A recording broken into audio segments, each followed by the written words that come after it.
축복합니다. 잘 오셨습니다. 반갑습니다. 축복합니다. 예. 반갑습니다. 오늘도 하나님께서 우리에게 말씀을 통해서 또 주의 음성을 듣게 하실 줄 믿습니다. 구약에는 선지자를 통해서 말씀을 전했다면 오늘은 또 목회자를 통해서 우리 안에 성령의 감동을 또 이렇게 자극하셔서 하나님 말씀이 오늘 내게 살아있는 레마의 말씀으로 들려지게 하실 것입니다. 자, 오늘은 계속해서 남유다의 므낫세 왕에 대해서 살펴보기를 원하는데요.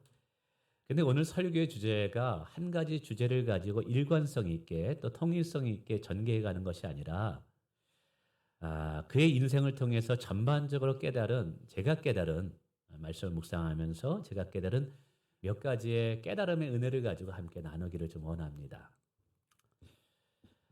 우선 므낫세 왕에 대한 설교를 준비하면서 참 쉽지 않았어요.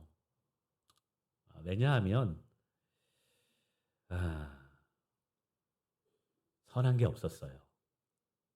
그래서 첫 번째로 제가 여러분들에게 말씀드리고 싶은 주제는 우리는 하나님 앞에 무언가 선한 흔적을 남기는 인생이 되자는 거예요. 뭐라고요? 하나님 앞에 선한 흔적을 남기는 인생이 되자. 요리사가 귀한 손님에게 맛있는 음식을 만들어서 대접하고 싶은데 공교롭게도 음식을 만들 재료가 별로 없어요.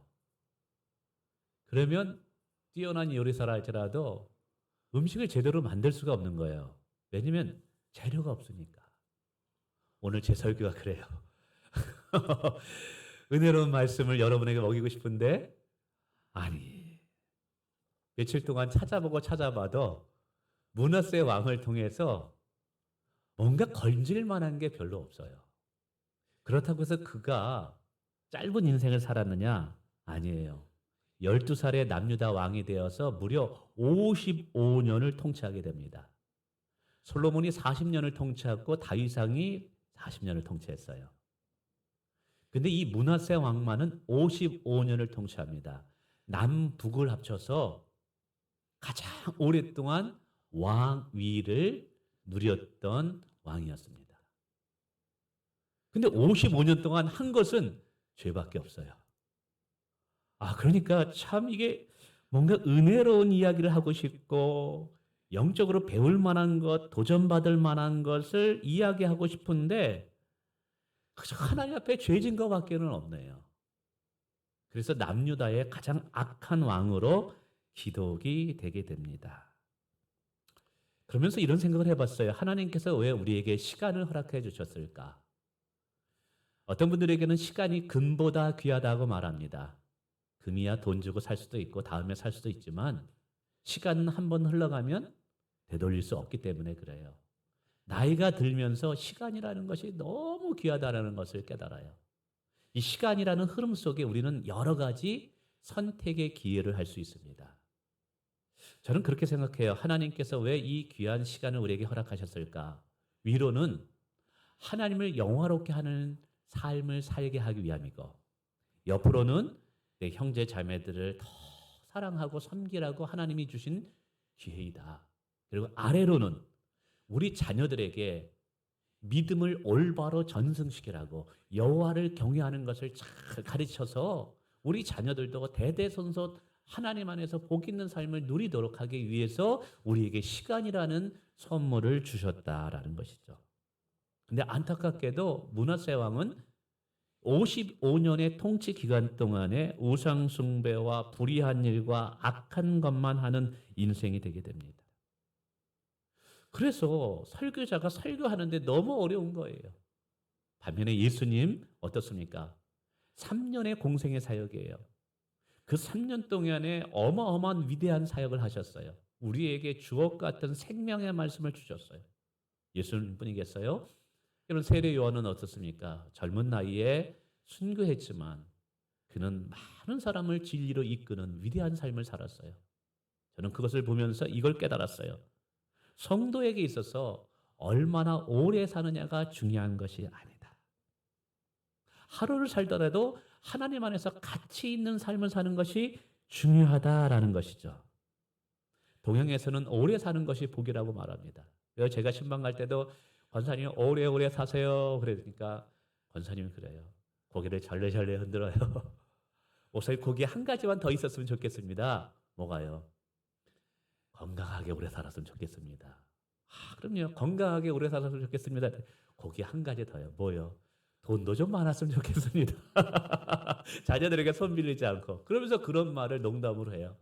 목사님 저는요 벽에 똥칠하면서 살고 싶지 않아요. 근데 가만히 그때는 웃었는데 생각해 보니까 여러분 우리나라 인구의 80세 이상 된 어르신들이 10명 중에 1명이래요. 와, 고령화로 이제 되게 되는 거죠. 10명 중에 1명이 80세 이상의 연령이래요. 놀라지도 않으시네요. 그러니까 굉장히 많은 거예요. 예전에는 어디 가다 군인을 만난다 그랬어요. 그래서 예전에 이런 속대는 군발이 막 이렇게 얘기했습니다. 전천에 가도 군인, 어디 가도 군인. 근데 지금은 그렇지 않아요. 노령화되면서.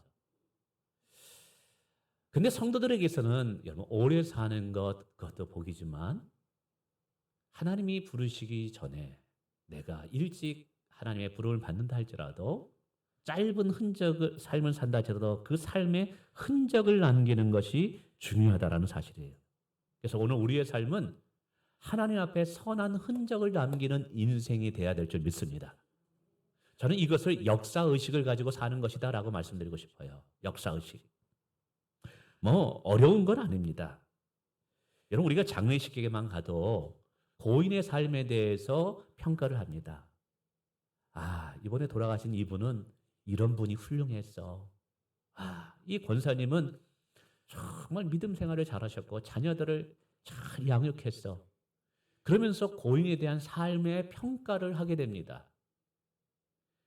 여러분, 우리가 지금은 누군가의 삶을 평가하지만 우리도 어느 정도 시간이 지나면 후대의 누군가가 또 미래의 우리 자손들 중에 우리의 삶을 평가할 날이 반드시 온다는 거예요. 내 삶이 누군가로부터 어떠한 삶을 평가받을 수 있다라는 의식을 가지고 사는 삶이 역사의식을 가지고 사는 삶이에요. 저는 그리스도인이라면 오늘 역사의식을 가지고 살아야 된다라는 사실이죠.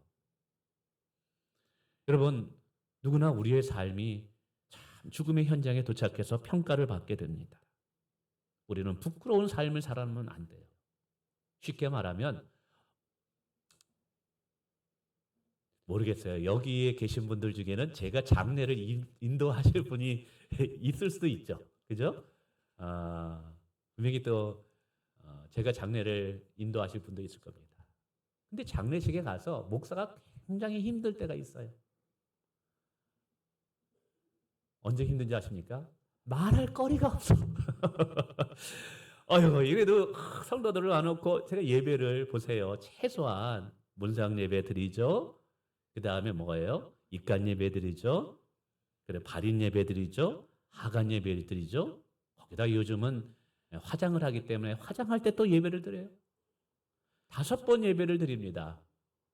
한 번은 뭐 이렇게 말씀을 하는데 2번, 3번, 4번을 드리는데 말할 건덕지가 없는 거예요. 여러분 건덕지가 뭔지 아세요? 군대 가서 국밥이 나왔는데 고깃국이래요. 그래서 봤더니 고기는 하나도 없고 무 2-3가지만 있는데 그게 고깃국이라는 거예요. 우리가 그래요. 건덕지가 없네 그래요. 인생에 건질 만한 건덕지가 없는 인생. 여러분 목사님 장례식 때 설교하기 힘들게 하지 말아주세요. 그렇게 해서는 어떻게 해요? 이분 우리 교회에서 꼭 필요했던 분이야. 이분 기도했던 분이야. 이분은 믿음으로 살았던 분이야.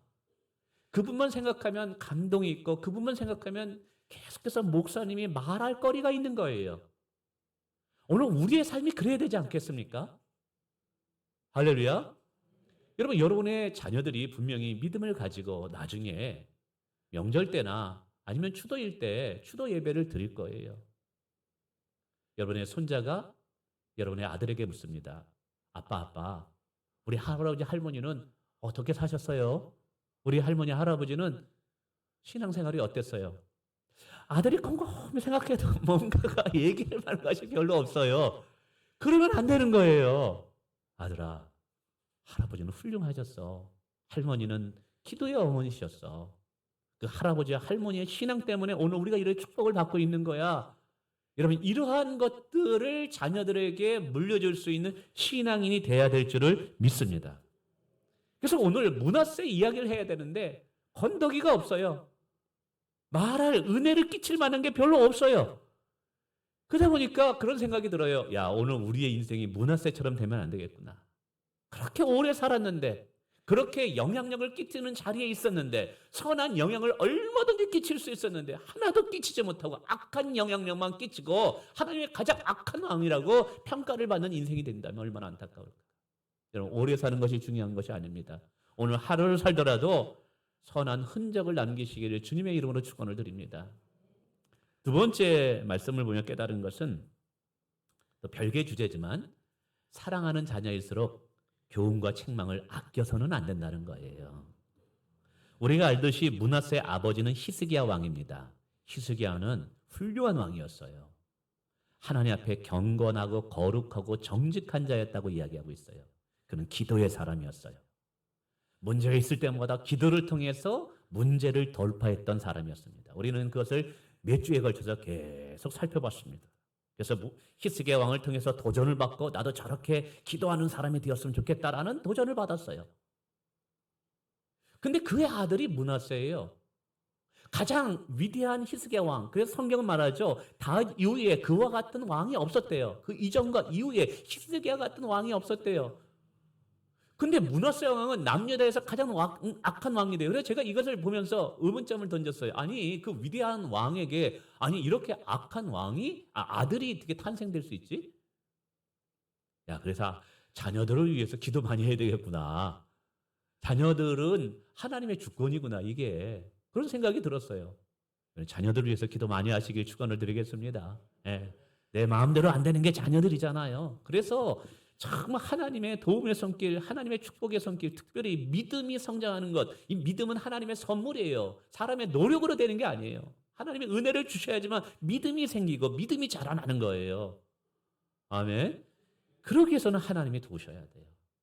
그런데 이렇게 위대한 왕 앞에 어떻게 이렇게 악한 왕이 나올 수 있었을까? 제가 고민을 하면서 성경을 좀 더 깊이 들여다봤어요. 그러면서 그런 깨달음을 하나 얻었어요. 히스기야 왕이 39살에 죽을 병에 걸립니다. 모든 의사를 찾았고 좋은 약을 써봤지만 이게 고침받지 못하네요. 그때 히스기야는 무엇으로 이걸 돌파하냐면 기도로 돌파해요. 하나님, 생명의 주권은 하나님께 있습니다. 하나님, 39살에 죽는다는 이게 어찌된 일입니까? 그런데 여러분 아십니까? 그때 히스기야가 아들이 없었어요. 대를 이을 수가 없었던 거예요. 그러니까 죽기가 어려웠던 거예요.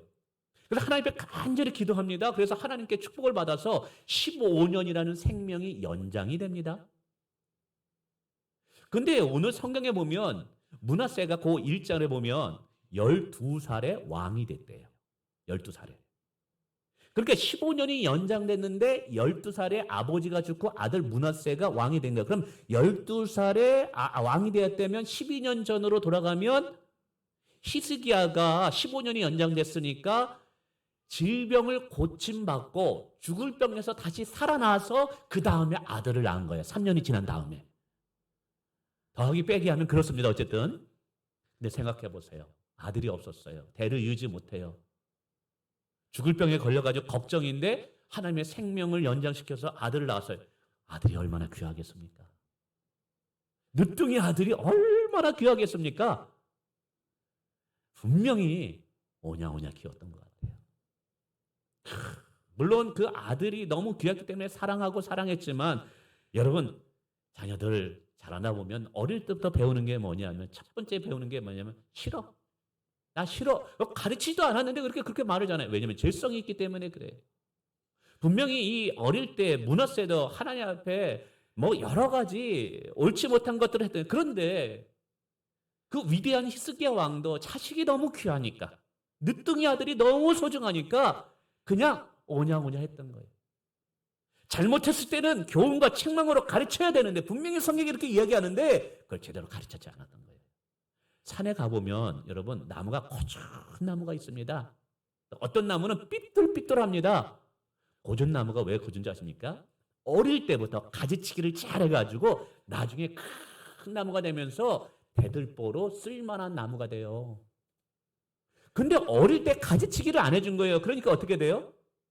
요만큼 삐뚤어 자면서 이게 한번 삐뚤어지니까 삐뚤삐뚤하게 자라는 겁니다. 그러니까 쓸모가 없는 나무가 되는 거예요. 3살 버릇이 어디까지 간다고요? 여든까지 간다. 너무 귀한 아들이라 보니까 그렇게 경건왕이라 할지라도 아이가 잘못된 길로 갔을 때, 하나님 보시기에 악하였을 때 분명히 말씀을 가지고 그건 옳지 않아 라고 이야기해야 되는데 그 얘기를 못했던 거예요. 여러분 이거를 묵상하는데 잠언서가 생각나더라고요. 잠언서 29장 15절에 이런 말씀이 있습니다. 제가 읽어보겠습니다. 채찍과 꾸지람이 지혜를 주거늘 임의로 행하되 버려둔 자식은 어미를 욕되게 하느니라. 어릴 때 잘못했을 때 분명히 지적해야 돼요. 그건 잘못된다. 그건 영적으로 잘못됐어. 하나님 보시기에 합당하지 못해. 라고 채찍과 꾸지람을 줘야 되는데 너무 사랑하다 보니까 그걸 못했던 거예요. 그랬더니 나이가 들어서 어떻게 어미의 부끄러움이 되게 되었더라라는 거예요. 그 다음 잠언서 13장 24절에 이야기합니다. 요즘 뭐 매되면 아동학대라고 얘기하는데 성경은 이렇게 하네요. 매를 아끼는 자는 그의 자식을 미워함이라. 자식을 사랑하는 자는 근실히 징계하느니라. 여러분 어떤 부모가 자식에게 매를 들기를 기뻐하겠어요? 그러나 잘못된 길로 갔을 때는 하나님 보시기에 옳지 못할 때는 분명히 아이들에게 말씀을 가지고 교훈과 책망과 바르게 함과 의로 교훈을 해야 되는 거예요. 근데 히스기야 왕은 늦게 낳은 아들, 늦둥이 아들이 너무 귀하다 보니까 이걸 하지 못했던 거예요. 그래서 매를 아끼는 자는 자식을 미워함이라 자식을 사랑하는 자는 근실히 징계하냐. 이 말씀을 귀담아 들었지 않았던 거예요. 잠언서 29장 17절의 말씀입니다. 내 자식을 징계하라. 그리하면 그가 너를 평안하게 하겠고 내 마음에 기쁨을 주리라. 여러분 자녀들이 우리에게 평안함을 주고 기쁨을 주는 게 이거면 징계하라. 학대하라는 말이 아니에요. 자녀를 사랑하기 때문에 때로는 잘못된 길로 갈 때는 분명히 가르치고 훈계해야 된다는 거예요. 여러분 우리 자녀들은 부모의 격려가 필요합니다. 칭찬이 필요합니다. 특별히 아버지들은 잘 들어주세요. 자녀들은 아버지의 인정을 통해서 굉장히 자부심과 긍지를 가지게 됩니다. 그러므로 부모님들, 특별히 아버지들은 자녀들, 특별히 남자 아들이라면 굉장히 칭찬해주고 자랑스럽게 여겨줘야 돼요. 그것이 자녀들이 굉장히 자존감을 높이는 데 중요합니다. 그리고 우리 부모님들이 기억할 것은 우연하게 자녀들이 이 땅에 태어난 거 아니에요. 하나님의 놀라운 섭리와 계획 속에 자녀들이 우리 가정에 선물로 주어진 거예요. 그러므로 부모님들은 아무리 좀 못나다 할지라도 자녀들을 향해서 계속 축복해야 돼요. 하나님이 너를 향해 계획이 있다. 하나님이 넌 반드시 쓰신다. 너를 복 주신다. 그리고 가능하다면 일주일에 한 번이라도 여러분 주일날 손으로 얹고 자녀들을 위해서 축복 기도하세요. 특별히 새벽 기도하시는 분들 같은 경우는 새벽 기도하고 영적인 그 기운이 남아있거든요. 금요 기도가 뜨겁게 하고 나면 성령의 감동이 여전히 내 안에 이렇게 보이지 않는 영적 기운이 내게 있거든요. 그 영적 기운을 잘 마음에 담아서 집에 가져가가지고 자녀들에게 쏟아붓는 거예요. 내가 금요 기도회 때 내가 어떤 특별 기도회 때 은혜 받은 그 마음의 가짐을 이렇게 막 뭐라고 하니까 빼앗기지 않고 잘 간직했다가 가정에 가서 자녀들 앉으라 그러고 그걸 쏟아부으면서 축복 기도해야 돼요. 굉장한 힘이 있습니다. 그러나 자녀들이 하나님 보시기에 합당치 못한 길을 걸어갈 때는 어떡하라고요? 징계하라 라고 했던 거예요. 바로 이 부분을 감당하지 못했더니까 그 위대한 히스기야 왕 앞에 망나니 므낫세가 나타난 거예요. 저희 집도 이제 아이들 키울 때 제 아내가 굉장히 엄했습니다. 저는 가능하면 아이들을 하면 이렇게 안아주고 포용해주고 이렇게 기도해주는 역할을 했다면 제 아내는 굉장히 엄하게 했어요. 주일날 애들과 함께 부모 그살 때 듣고 예배드리다 애들이 딴짓한다 그러면 죄송합니다. 꼬집습니다. 아야야. 그리고 뭐 또 말 안 듣는다. 막 그러면 화장실 가자. 애가 꼼짝 못하고 있어요. 근데 지금도 그걸 기억해요. 엄마 말 중에 화장실 가자 물이 제일 무서웠대요. 아이가 딸이 그렇게 얘기해요. 좀 엄했어도 해요. 그러나 다른 부분에서는 정말 칭찬하고 기도하고 얼마나 많이 사랑해 주지 몰라요. 그러나 영적인 부분에서 하나님과의 관계에서는 타협이 없어야 됩니다. 할렐루야. 그래서 여러분 기억하시길 바랍니다. 우리의 자녀들 너무너무 사랑하지만 사랑하기 때문에 교훈과 책망이 필요하다는 사실이에요. 히브리서 12장 6절은 하나님이 우리를 너무 사랑하기 때문에 이렇게 말씀하신대요. 주께서 그 사랑하는 자를 뭐 하시고? 징계하신대요. 그가 받아들이는 사람마다 채찍질하며 이게 징계예요. 징계는 다 받는 것이거늘 너희에게 없으면 사생자의 친아들이 아니니라는 거예요. 고아라면 네 멋대로 살아. 네가 잘못해도 그렇게 되면 너 뻔해. 네 미래 신경 안 쓰겠다 이 말이에요. 그러나 내 사랑하는 자녀들이 잘못된 길을 하나님께 복을 받지 못한 길로 간다면 오늘 성경은 이야기하고 있어요. 히스기야 왕처럼 하지 마라. 할렐루야. 여러분 두 번째 기억하십시오. 사랑하는 자녀일수록 잘못된 길로 하나님께 복받지 못하는 길로 갈수록 여러분 분명히 부모의 권위를 가지고 징계할 수 있어야 될 줄 믿습니다. 세 번째는 죄의 시작은 하나님의 은혜를 잊어버리는 것에서부터 시작된다는 사실이에요. 이게 별개 다 다른 주제예요. 옴니버스처럼 주제가 좀 다릅니다. 죄의 시작은 하나님의 은혜를 잃어버리기 것에서부터 시작된다. 여러분 히스기야가 아들의 이름을 낳고 므낫세라고 지었습니다. 므낫세라는 뜻이 뭔지 아세요? 잊어버리다예요. 뭐라고요? 잊어버리다. 근데 본래 아들을 낳고 그 이름을 므낫세라고 지은 첫 번째 사람이 있었습니다. 그 사람이 누구냐면 요셉이라는 사람이에요. 요셉의 첫 번째 아들이 므낫세입니다. 므낫세 지파가 나온 거예요. 왜 요셉이 자기 아들을 므낫세라고 지었냐면 우리가 알듯이 형들의 시기심에 의해서 여러분 13살짜리인가요? 그 어린 나이에 애굽의 종으로 팔려가게 됩니다. 생각해 보세요. 내가 그렇게 의지하고 내가 사랑하는 형님에 의해서 내가 노예로 팔려간다 그러면 이 안에 상처와 분노는 이루 말할 수 없습니다. 근데 애굽에 팔려가서 성실하게 일을 했는데도 불구하고 보디발의 아내의 모함으로 인해서 감옥에 갇히게 됩니다. 아니 잘못도 없는데 감옥에 갇혀요. 아니 하나님 어떻게 된 겁니까? 요셉은 자기가 고난받는 이유를 도대체 알 수가 없는 거예요. 뭐 잘못해가지고 고난받는다면 이해가 가요. 아무런 잘못이 없는데 고난을 받고 있어요. 그래도 감사하게도 옥중에 귀한 사람을 만나가지고 귀인을 만나가지고 어떤 문제를 해결해주고 꿈을 해석해줘가지고 그대로 돼요. 그래가지고 나를 기억하소서 했는데 기억을 안 해줘가지고 잊혀진 존재가 돼가지고 감옥 속에서 그렇게 살아갑니다. 얼마나 힘들었겠어요. 얼마나 고통스러워요. 가족에게도 버림받았어요. 모든 사람에게 버림받았어요. 그래서 정말 호련단식으로 밑바닥에서 구렁텅이의 삶을 14년, 15년을 살아갑니다. 소망이 없는 삶이에요. 그러니까 얼마나 힘들었겠어요. 그것도 타향살이에서. 그러나 하나님의 놀라운 방법으로 그가 애굽의 총리가 되고 그가 결혼을 하게 됩니다. 그리고 첫 번째 아들을 낳게 됩니다. 그 아들을 낳고 나서 감격한 거예요. 그 감격을 하면서 과거에 힘들었던 어려웠던 모든 것들을 하나님이 다 잊어버리게 만든 거예요. 그래서 그의 아들의 이름을 과거에 힘들었던 모든 시간들을 잊어버리게 하셨구나. 하나님의 은혜가 커서 그래서 므낫세라고 지은 거예요. 그래서 창세기 41장 51절에 이렇게 말합니다. 요셉이 그의 장남의 이름을 므낫세라 하였으니 하나님이 내게 내 모든 고난과 내 아버지 온 집, 아버지 집의 일이라는 것은 형님들로부터 배신당하는 이런 것. 어떻게 하셨어요? 잊어버리게. 하나님이 뭘 주셔서? 은혜를 주셔서. 하나님이 축복, 그렇습니다. 우리 하나님은 우리에게 좋은 것을 주셔서 과거 것을 잊어버리게 하시는 분인 줄 믿습니다. 이런 거죠. 우리가 이제 보리밥을 집에 가가지고, 보리밥 좋아합니다. 그래가지고 막 보리밥 먹으면서 맛있다 그래요. 왜 맛있을까요? 백날 보리밥 줘보세요. 그거 못 먹어요. 싫어요. 왜냐하면 지금 쌀밥을 먹을 수 있기 때문에 보리밥이 맛있는 거예요.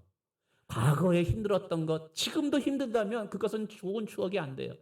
과거에 힘들었던 것, 새빵살이 했던 것, 그렇죠? 막 힘들었던 것. 그것이 왜 오늘 좋은 추억이 되냐면 오늘 복 있는 삶을 누리고 있기 때문에 그런 거예요. 우리 하나님은 그런 분이에요. 하나님을 잘 섬기길 바랍니다. 과거에 힘들었던 걸 다 잊어버리게 하실 수 있는 분이에요. 오늘 히스기야도 자기 아들을 낳고 왜 므낫세를 지었느냐? 아수르의 침략에 굉장히 힘들었거든요. 죽을 병에 걸려가지고 힘든 시간을 보냈거든요. 그런데 하나님께서 내 아들을 주셔서 모든 과거의 힘든 것들을 다 잊어버리게 했던 거예요. 어려웠고 고난의 것을 다 잊어버리고 좋은 일만 생각나게 해준 거예요. 그래서 너무 감사해서 그 아들의 이름을 뭐라고 지은 거예요? 잊어버리다 므낫세라고 지은 거예요. 근데 문제는 므낫세가 12살에 왕위에 오릅니다. 이 말은 아버지가 12살 때 자기 나이 12살 때 죽었다는 얘기예요. 근데 그때부터 아버지의 보호가 없다 보니까 누가 주변에 모이게 되냐면 점술사, 무당, 점쟁이 이런 사람들이 주변에 모이면서 점점점 하나님을 떠나면서 결정적인 것은 하나님의 은혜를 잊어버리는 사람이 됩니다. 하나님의 은혜를 잊어버리게 됩니다. 여러분 성경을 보면 하나님의 은혜를 잊어버리면 로마서에도 나왔는데요. 반드시 다음 단계가 우상 숭배 단계로 넘어갑니다. 왜 그러냐면 인간은 강한 것 같지만 굉장히 연약해요. 큰 문제 앞에서 굉장히 두려움을 많아요. 그래서 자기보다 더 위대한 존재를 의지하려고 찾으려고 하는 성향이 우리 안에 있습니다. 근데 이게 뭐냐면 하나님의 형상으로 창조되었기 때문에 절대자를 찾고자 하는 마음이 우리 가운데 있는 거예요. 이거는 동물들이 아닌 인간들에게만 있는 의존성인 거예요. 그래서 모든 곳에 가서 종교성이라는 것이 있어요. 근데 하나님을 찾다가 하나님을 버리면 난 편하게 살 거, 내가 내 마음대로 믿지. 그래가지고 강할 것 같지만 오히려 약해서 하나님이 아닌 또 다른 절대자를 찾으려고 하는데 그게 뭐가 되냐면 우상이 되게 됩니다. 그래서 반드시 하나님의 은혜를 잊어버리면 하나님을 떠나게 되고 하나님을 떠나면 반드시 다음 단계로 우상을 숭배하게 됩니다. 근데 우상 숭배하게 되면 반드시 다음 단계가 있는데 성적인 타락으로 이어집니다. 성적인 타락이면서 그리고 불의한 일을 하게 됩니다. 그래서 이 므낫세 왕이 그걸 그대로 따라갑니다.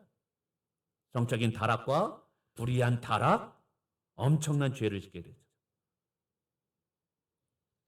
그래서 온갖 죄를 짓게 됩니다. 이게 다 뭐가 있느냐? 하나님의 은혜를 잊어버린 거예요. 근데 이름이 보세요. 므낫세, 잊어버리다인데 여기는 영적인 의미가 들어있어요. 므낫세는 잊어버리지 말아야 할 것을 잊지 말고 잊어야 할 것을 잊었어야만 돼요. 근데 안타깝게도 므낫세는 잊어버리지 말아야 할 것을 잊어버리고 잊지 말아야 될 것을 잊는, 즉 하나님의 은혜만은 잊어버리지 말았어야 되는데 하나님의 은혜를 잊어버린 거예요. 그래서 므낫세 인생의 몰락은 하나님의 은혜를 잊어버리는 것부터 시작이 됩니다. 사랑하는 성도 여러분, 하나님의 은혜를 잊지 않기를 주님의 이름으로 축원을 드리겠습니다. 그래서 열왕기왕 21장 9절에 보니까 마지막에 이렇게까지 몰락하게 되네요. 이 백성이 듣지 아니하였고 므낫세의 꾀을 받고 악을 행한 것이 여호와께서 이스라엘 자손 앞에서 멸하신 여러 민족보다 더 심한 일, 가장 악한 왕으로 전락하게 돼요. 하나님의 은혜를 잊어버릴 때 이렇게 된 것입니다. 사랑하는 성도 여러분, 오늘 우리의 일상적인 삶에서 하나님의 은혜를 잃어버리지 않고 사는 것이 너무너무 중요합니다. 특별히 어떤 은혜를 잃어버리지 말아야 되냐면 십자가의 은혜를 잃어버려서는 아니 될 줄 믿습니다. 오늘 내가 늘 감사하면서 감격하는 인생의 삶을 사는 비결이 뭘까? 저도 고민해 봤어요.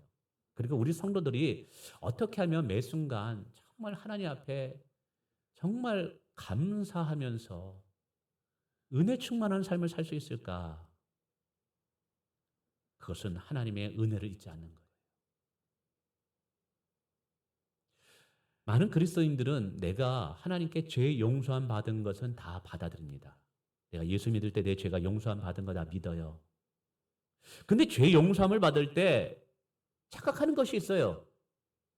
내가 죄 용서함 받을 만한 자격이 있다고 착각하는 거예요. 나는 하나님께 죄 용서함 받을 만한 자격이 되는 사람이야 라고 착각한다는 거예요. 근데 성경은 말하고 있어요. 우리는 하나님 앞에 무가치한 자들이에요. 우리는 하나님 앞에 절대로 용서함을 받을 수 없는 자들이었어요. 우리는 먼지와 같은 자들, 티끌과 같은 자들이에요. 여러분, 우리가 하나님 앞에 은혜를 받으려면 반드시 두 가지를 해야 되는데 십자가의 은혜를 잊어버리면 안 돼요. 그런데 십자가를 은혜를 우리가 잊지 않고 용서받은 은혜를 기억하는 것보다 더 중요한 게 뭐냐면 그 밑바닥에 내가 하나님 앞에 엄청난 죄인이고 더러운 자이고 냄새나는 자이고 무가치한 자였는데 하나님의 용서를 받을 만한 가치가 없는 자였는데도 내가 용서를 받고 있다는 사실이에요. 그래서 매 순간 우리가 은혜를 받으려면 나의 존재 가치를 잊어서는 안 돼요. 내가 얼마나 무가치한 자였다는 것을 여러분 잊어버리면 안 돼요. 나는 먼지와 같은 자였고 나는 군뱅이와 같은 지렁이와 같은 자였다라는 것을 나는 잊어버리면 안 돼요. 나는 하나님 앞에 용서받을 자격이 안 되었던 자였던 걸 잊어버리면 안 돼요. 매 순간마다 내 안에 얼마나 더럽고 냄새나는 죄악들이 얼마나 움틀거리고 있는지를 매 순간 여러분 스스로 직면해야 돼요. 내 안에 얼마나 악한 것이 많은지, 얼마나 더러운 것이 많은지 여러분 매 순간 이것을 잊어버려서는 안 돼요. 근데 이러한 나를 조건 없이 하나님이 사랑하신 거예요. 내가 오늘 살아 숨쉬는 것이 너무 감사한 거예요. 이걸 생각하면. 내가 쓰임받고 있다는 것이 너무나 감사한 거예요. 원래 이 자리에 내가 있을 자리가 아니거든요. 나는 저 지렁이처럼 발표할 자였던 거예요. 근데 하나님이 나를 건져주셨네. 하나님이 나를 기억해 주셨네.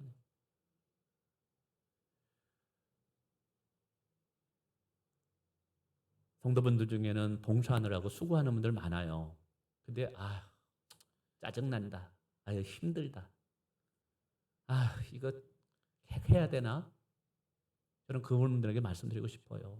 과거 우리가 어떤 자였는가 잊지 마세요. 우리는 버러지였어요. 먼지였어요. 그런 나를 하나님께서 조건 없이 용서해 주시고 하늘나라의 가장 보물, 별보다 귀한 존재를 지금 만들어 주신 거예요. 그런 내가 하나님의 일을 하고 있다는 자체가 얼마나 감사한지, 그런 내가 하나님 앞에 쓰임받고 있다는 것이 얼마나 감격인지. 할렐루야. 잊지 않기를 주님의 이름으로 축원을 드리겠습니다. 뿐만 아니라 하나님의 은혜의 손길은 멈추지 않고 있다는 사실을 말씀드리고 싶어요. 자, 므낫세가 하나님부터 멀어집니다. 하나님은 어떻게 하셨을까요? 내버려 두셨을까요? 아니에요. 하나님은 택한 자를 버리지 않습니다. 그래서 계속해서 하나님께 돌아오라고 메시지를 전합니다. 그래서 첫 번째는 열왕기하 21장 10절에 보니까 선지자를 보냅니다. 이렇게 말합니다. 여호와께서 그의 종 모든 선지자들을 통하여 말씀하여 누구에게 말씀한 거예요? 므낫세에게 한 거예요. 너 돌아오라. 너 그렇게 가면 망한다. 근데 마음이 너무 완악해가지고 듣지를 않는 거예요. 그러니까 하나님이 직접 또 말씀하십니다. 역대하 33장 10절에 여호와께서 친히 므낫세와 그의 백성들에게 말씀하셔요. 이르러 말씀하셨어요. 자, 이 정도로 했으면 완악함을 멈추고 하나님께 돌아가야 되잖아요. 그런데도 경고를 무시하고 더 큰 죄를 짓게 됩니다. 그래서 마지막에 하나님이 채찍을 드십니다. 역대하 34장 10절과 11절에 말합니다. 여호와께서 므낫세와 그의 백성이 이르셨으니 그들이 듣지 아니하므로 여호와께서 아스루 왕의 군대 지휘관들이 와서 치게 하시며 그들이 므낫세를 사잡고 쇠사슬로 결박하여 바벨론으로 끌고 갑니다. 왜 이 고통을 당하는 거예요? 왜 포로로 끌려가서 고난의 삶을 사는 거예요? 하나님 회개할 기회를 주셨는데 그걸 거부하니까 그렇게 고통을 당하는 거예요. 여러분, 하나님께서 회개할 기회를 주셨을 때 돌아서야 돼요. 여러분, 이때 돌아서지 않으면 더 큰 고통이 우리 가운데 올 수 있다라는 거예요. 이제 비참하게 되니까 완전 노예 생활을 밑바닥의 삶을 사니까 그때 깨달아요. 나를 회복시키고 나를 건지신 분이 여호와 하나님인 걸 깨달아서 12절에 이렇게 반응합니다. 그가 환난을 당하여 그의 하나님 여호와께서 간구하고 그의 조상들의 하나님 앞에 크게 왜 환난을 당해야지 겸손해지죠? 환난 당하지 않고도 겸손할 수 없을까요? 여러분, 우리는 므낫세처럼 되면 안 돼요. 이때 비로소 회개하게 됩니다. 자, 그렇게 55년 동안 죄를 정했는데도 하나님의 돌아오라는 그때 이제 보통 사람 같아요. 저 같으면 아이고 꼴 좋다. 거봐라, 너 그렇게 될 줄 알았어. 너 진작 돌아오지. 이렇게 얘기할 텐데 하나님은 그렇게 말씀 안 하시네요. 우리 13절에 이렇게 하나님은 반응합니다. 기도하였으므로 하나님이 그의 기도를 받으시며. 야, 그렇게 악한 왕이었는데도 회개하기만 하면 그 기도를 받으시는 분이 하나님이에요. 우리는 여기서 깨달아야 돼요. 인간의 그 어떤 죄악보다 하나님의 은혜가 더 크다라는 거예요. 예수의 보혈이 어떤 죄도 덮을 수 있고 예수의 보혈은 어떤 죄도 용서할 수 있는 능력이 있다라는 거예요. 하나님께서 용서하시자 그에게 좋은 일이 생깁니다. 회개하고 하나님을 찾자 그에게 축복의 일이 일어납니다. 예루살렘으로 다시 돌아와서 다시 왕이 앉게 됩니다. 그때 므낫세가 뭐라 해? 그제서야 여호와께서 하나님이신 줄을 알았더라. 아쉽지 않습니까? 그제서야. 왜 그때 알아요? 우리는 그렇게 되지 않을 줄 믿습니다. 어쨌든 참 이걸 보면서 하나님의 은혜가 우리의 죄악보다 크기 때문에 어떠한 죄도 제가 이렇게 얘기하면 이런 분이 있어요. 이게 마지막 이제 주제인데 목사님 그러면 죽을 때 회개하면 되겠네. 다 잘못했다가 죽을 때 회개하면 딱 용서하니까. 근데 여러분 마지막에 중요한 포인트는 이겁니다. 죄는 용서함 받을 때 죄는 회개할 때 용서함 받는 은혜를 얻지만 그러나 죄는 흔적이 남가서 우리의 삶을 괴롭힐 수 있다는 사실이에요. 벽이 있습니다. 아주 이쁜 벽이에요. 여기에 뭐 하나 거래됐다가 망치질 해가지고 구멍을 뚫었습니다. 근데 이게 아니에요. 그래서 못을 뺐는데 어떻게 돼요? 그 벽에는 흔적이 남아요. 이거예요. 죄라는 것은 이런 거예요. 죄는 회개할 때 용서를 받습니다. 그러나 죄는 반드시 흔적이 되어서 우리의 삶에 상처와 아픔과 고통을 준다는 사실을 기억하시기 바랍니다. 강도 살인하는 사람이 죄를 범했어요. 그러나 그가 하나님 앞에 회개해서 용서를 받았지만 그러나 감옥에서 자기 죄에 대한 책임을 져야 됩니다. 이것이 어떻게 나타나냐면 이제 55년간 므낫세가 우상을 만들면서 이스라엘 백성들을 하나님을 떠나게 만들어요. 이게 잘못된 줄 알고 자기는 회개해서 구원을 받아요. 부끄러운 구원을 받는데 문제들은 이 죄가 너무 번져버린 거예요. 그리고 나서 그의 아들 아몬이라는 사람이 등장하지만 2년 만에 반역죄를 당해가지고 죽임을 당하고 그 다음에 위대한 요아스 왕이 등장합니다. 요아스 왕은 다윗 이후에 하나님을 가장 사랑하고 이스라엘 백성들을 하나님께 돌아오게 가장 힘을 썼던 왕이에요. 그는 종교개혁을 통해서 하나님께 돌아와 하나님을 의지하고 경외하는 것이 살 길이다 하면서 많은 백성들을 설득합니다. 그런데 이미 기울어진 가세를 돌이킬 수는 없었어요. 그렇게 수고하고 그렇게 외치고 하나님 앞에 진실로 기도하고 백성들을 위해서 나라를 위해서 기도했지만 침몰하는 배를 건질 수는 없었어요. 왜 그랬느냐? 성경 열왕기하 23장 26절 한 구절만 보겠습니다. 그러나 여호와께서 유다를 향하여 진노하신 그가 그 크게 타오르는 진노를 돌이키지 아니하셨으니 이는 누가? 므낫세가 여호와를 경노케 한 그 모든 경노를 인함이라. 다음 24장 2절과 3절이 더 중요합니다. 여호와께서 그 선지자로 하신 말씀과 같이 갈대아 부대, 이게 바벨론이에요. 아람의 부대와 모압의 부대와 암몬 자사의 부대를 여호와의 야김에게 이제 손잡벌이 됩니다. 보내어 유다를 쳐 멸하리라 하시니 이 일이 유다에 임하고 곧 여호와의 명령하신 바로 저희를 자기 앞에서 물리치고자 하시니 이는 그다음이 중요합니다. 뭐 때문이라고요? 므낫세에 지은 모든 죄로 인함이라. 여기서 중요한 교훈을 깨달아야 됩니다. 우리가 회개할 때 우리의 죄는 용서함을 받지만 그 죄 때문에 우리 자녀들이 고통을 당할 수 있다는 사실이에요. 내 죄는 용서를 받을 수 있지만 그 죄 때문에 우리 자녀들이 고통을 당할 수 있다는 사실이에요. 죄는 잊혀질 수 있어요. 용서할 때. 그러나 죄의 흔적은 남아서 우리의 삶을 피곤하게 하고 궁핍하게 할 수 있다는 사실이에요. 그래서 중요한 것은 처음부터 죄를 모양이라도 버리는 것입니다. 그래서 처음부터 하나님을 가까이 하는 것입니다. 물론 문제가 있을 때, 위기에 상황할 때 하나님을 찾는 것은 지혜로운 것입니다. 그러나 더 지혜로운 것이 무엇이냐? 오늘 깨달아야 됩니다. 아무 문제가 없을 때 그때도 하나님 찾으셔야 돼요. 평안할 때, 일이 잘 될 때 그때도 기도하러 나오셔야 돼요. 문제가 있을 때만 새벽기도 나오지 마시고, 문제가 있을 때만 금요기도 나오지 마시고, 하나님이 오히려 평안하게 하고 형통케 할 때 우리는 새벽기도 나오셔야 되고, 평안할 때 우리는 금요기도 나와서 하나님을 더 찾아야 돼요. 그럴 때 하나님의 축복이 우리 후대에게 물러가는 거예요. 말씀을 맺습니다. 오늘 므낫세 인생을 통해서 다양하게 살펴봤어요. 하나의 주제보다는 하나님 앞에서 뭔가 선한 흔적을 남기자. 우리 사랑하는 자녀일수록 교훈과 책망을 아끼지 말자. 죄의 시작은 하나님의 은혜를 잊어버리는 게 시작이므로 은혜를 잊지 않는 자가 됐죠. 하나님의 은혜의 손길은 우리 죄보다 크지만 죄는 회개할 때 그래서 용서는 받지만 그러나 기억할 것은 죄의 흔적은 남아서 우리를 괴롭힐 수 있다는 거예요. 그래서 아예 처음부터 죄를 짓지 않는 것이 좋습니다. 잘 나갈 때, 평안할 때, 경건할 때 더 하나님을 찾는 것이 중요합니다. 기도하겠습니다. 하나님,